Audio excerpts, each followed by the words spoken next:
Now let's move on to the explanation of scene 3, in which we have 4 complex words.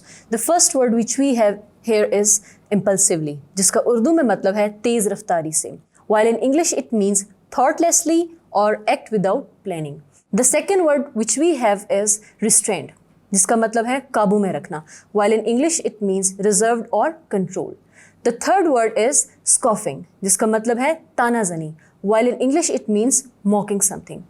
The last word is proposition. Proposition का मतलब है तजवीज़, while in English it means intention or plan. So basically scene 3 focuses on the telephonic discussion between Norma and Stewart. So this scene basically starts when Norma was leaving for her office and she picked the card halves from the table. और वो office के दौरान जब भी उसको time मिलता है तो वो उन कार्ड्स को वापस जोड़ लेती है और उसके बाद उसको नज़र आता है कि इस पे स्टीवर्ट का नाम और उसका फ़ोन नंबर दिया गया है. अब वो उसको कॉल करती है. पहले तो वो काफ़ी हिचकिचाती है, लेकिन उसके बाद वो अपने इंट्रोडक्शन कराती है that I am Mrs Lewis. अब स्टीवर्ट को यहाँ से पता चल जाता है कि नॉर्मा आहिस्ता आहिस्ता इसमें और दिलचस्पी ले रही है.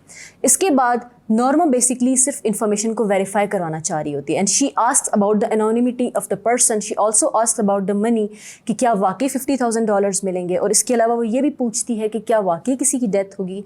तो मिस्टर स्टीवर्ट इस सारी इन्फॉर्मेशन को वेरीफाई करता है और उसको यकीन दिलाता है that this is a genuine offer. क्योंकि उसको अंदाज़ा हो चुका था कि नॉर्मा बहुत ज़्यादा इंटरेस्ट ले रही है, इसका मतलब है कि हो सकता है कि वो बटन को पुश करे. तो वो उसको ऑफ़र करता है that if you want me to return that button so I would do the same. लेकिन वो गुस्से से फ़ोन बंद कर देती है ये कहकर के नहीं, मुझे नहीं चाहिए, आपको ये करने की ज़रूरत नहीं है. तो यहाँ पे सीन 3 ख़त्म हो जाता है. आई होप कि आपको इसकी समझ आ गई होगी.